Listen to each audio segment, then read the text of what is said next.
And good afternoon, folks. Welcome back to Undercover ET. Guys, we've got some breaking news out of Marina Del Ray. This is serious, okay? Apparently there's a hard no-fly zone. It's been effective now for 48 hours. The LAPD have breached that. They've still gone to the area. They have been tagged by UAP. We do have radio hits and we've got evidence of 2 cameras. Thank you, Dr. Shipe, for staying vigilant and for keeping on top of this. I did speak to Doc yesterday and he thought that he would capture less because there's not going to be as many aircraft in the air. I said to him, screw that, record anyway, because the likelihood that something is going down, the likelihood that someone is going to turn up and try something is high. Okay, he's been recording UAP UFOs for the last 8 years in the same area. Now, they've got a whole no-fly zone in that very vicinity, guys, and yet the LAPD are turning up, performing their reconnaissance, and still getting tagged by UAP with radio hits as well. So we're going to look at it. Guys, some sad news this morning. If you're wondering where the yellow glasses are, unfortunately, and this really did make me sad, they're broken on the top.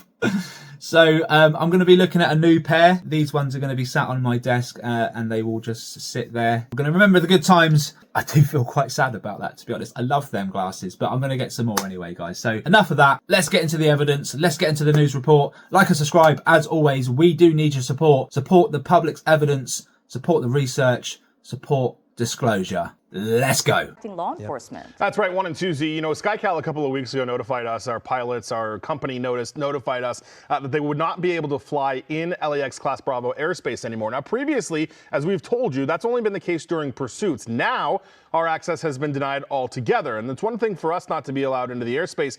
But now, just in the last couple of days, we have learned that law enforcement is no longer allowed in the Class Bravo airspace. I want to come into my computer here. I'm going to show you what we were talking about. We've talked about this before during pursuits. And this is a good example. This is actually Desmond's trail the last time he was up. The Class Bravo airspace generally runs from here all the way down Alameda and then down to the 105. It's a very large piece of land.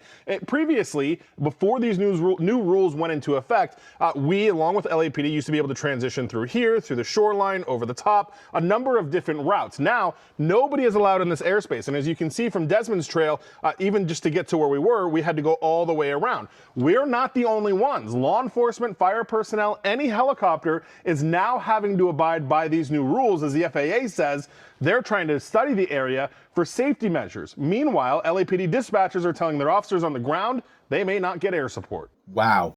Well, look, to be honest, nothing's really changed in terms of what the LAPD are going to be doing because they've been flying helicopters in this area now, reconnaissance, whatever they're doing, they're getting tagged by UAP. And some of them have been doing a right radio show, no particular reason at all. Guys, interesting point about this map here.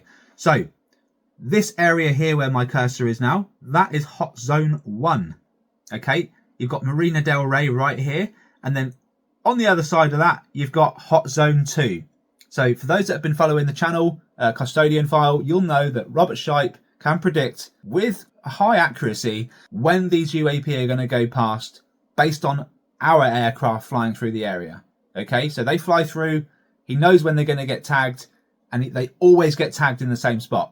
Okay, he called me yesterday. He said, oh, well, Rob, there's a no-fly zone. And then, like always, the moment he's on the phone to me, LAPD come on through. He drops the phone, jumps on his camera. He captures what he captures, guys. I'm going to show you that right now. But look, guys, 2 hot zones. UAP are always flying through. CBS are saying they're now no longer allowed to fly through, as well as the LAPD.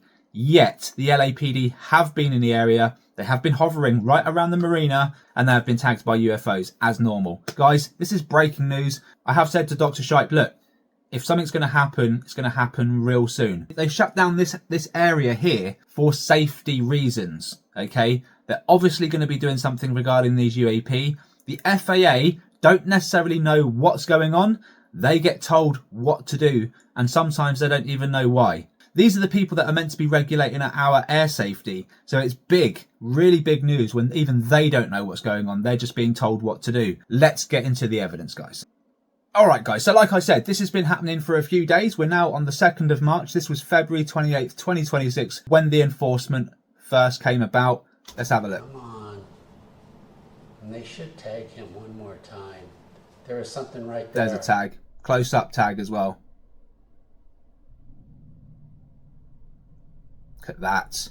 Guys, if you're new to the channel, I appreciate this is a little bit on the fence, right? It's out of focus. It looks buggy. I can assure you Doc is filming from approximately 1,800 feet away. He's filming from a long way away. He gets radio hits off these things. It's been consistent. He can predict when they're going to come past. And normally it's when a helicopter or an aircraft comes through the area. Bearing in mind, guys, there is a no-fly zone over this area on this day.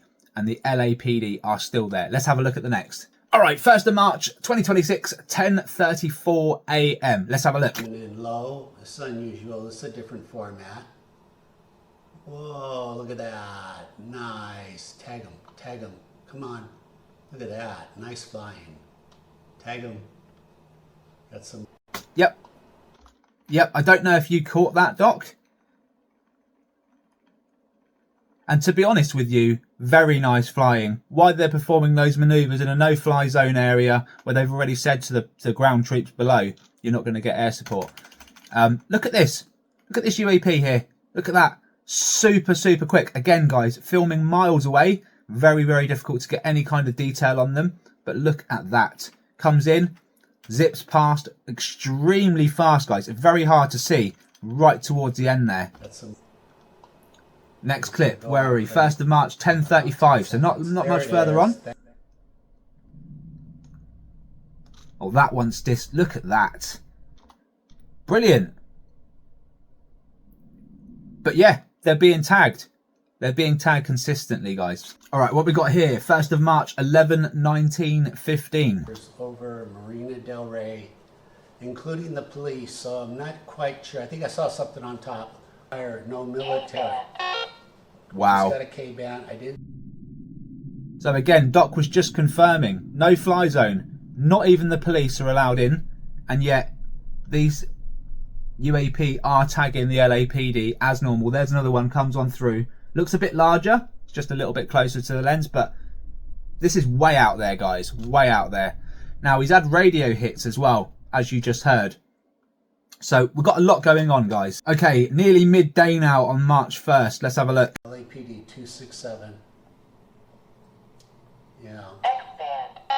X-band. I saw nothing on the X-band. Look at that. Look at that, guys. And look at the timestamp, 11:56 on the money. And then this, this Dragon UAP, this is where it is. It's a little bit higher in elevation, which is why his first camera didn't pick it up. But if you go back through, guys, you can have a look at the timestamp on the previous clip, 11:56 when he gets the radio hit. And that's why Doc is awesome. He's got 2 cameras. He knows what he's looking for. He knows which direction to point in. LAPD 267. Yeah. X-band. X-band. There you go. And it's around this time that the top camera sees it going past. So it's irrefutable. Irrefutable. All I would ask, and all Dr. Shipe, I guess, would ask at this point, is if you're in this area, if you're off this coastline, San Diego, Marina Del Ray, anywhere along the Los Angeles coastline, Malibu, get filming the oceans, guys, because there is something in the ocean. Clearly, these guys are trying to figure out what's going on. The UAP are consistent. They're coming through the ground, through the water, tagging these aircraft, dipping back down. They've now closed the airspace to anyone. And so if anything is going to go down, it's going to happen soon, guys. They really want to know where, why, how these things are approaching these aircraft. And don't blame them, but this has been going on long enough. So we're going to keep you up to date, obviously. Thank you very much, Dr. Shipe, for getting back to me, for sending all of this in. And I am planning to give you a call later on as well. But look, guys, we've got to support each other. Please find his channel, support him, support all the public evidence that comes in. It is really going to be down to us. All right, over to Ross Coulthard, and he's put this post up, guys. I'm not going to read it all, okay? But there are a few cases that he's even said that he's seen. Apparently, they're lacking saucer UFO footage, but they do go over a few different ones. A video of a black disc 3 times the size of an oil platform that was captured speeding underwater near a platform in the Gulf of Mexico. 2, a video from the B-52 in which a disc approaches, slows down to keep pace, then zips off at the end. All the while with NHI looking out of the windows, force fields, whatever they call the windows. Number 3. So this one was described to me by source at ODNI, an orb playing cat and mouse with a Reaper drone. At 30,000 feet or so, it forces the craft to go evasive, then keeps pace with it, zips around it on the right wing, then zips off. All of this was in 4K or better and told to me by the source, who is extremely well cleared and someone who I trust impeccably. These 3 events that Ross talks about, he's not seen personally, okay? But apparently they are hidden away in an archive somewhere, and he doesn't seem to think that these things will ever be released. Lacking saucer evidence, but he's heard of it. Guys, if there's one thing we have on this channel, it is flying saucer evidence. Big thanks and big shout out to all of you who film. Ben in Oklahoma, Chris Carncross in Australia. I've captured a saucer myself. Karen Rickson Thomas has captured one in Wales. Guys, we've captured quite a few saucers in the last year and a half. I do think the sightings are going to ramp up. I do think that our people will capture stuff this year that's going to be compelling as F. People like Ross Coulthard and all the other UFO celebrities you could say that are out there that are well known, they are hanging onto videos that cannot be accessed. People are telling them stuff and they can't see the evidence or show it to the public. This is where this channel is different. This is where you guys take complete charge of it. Doesn't matter whether they think that it's real or not, whether they can't verify it or not. We can verify it. I know my audience. I know you guys. If someone is sending me evidence and I know that person and I know where they're filming and I know how consistent they are, that's good enough for me.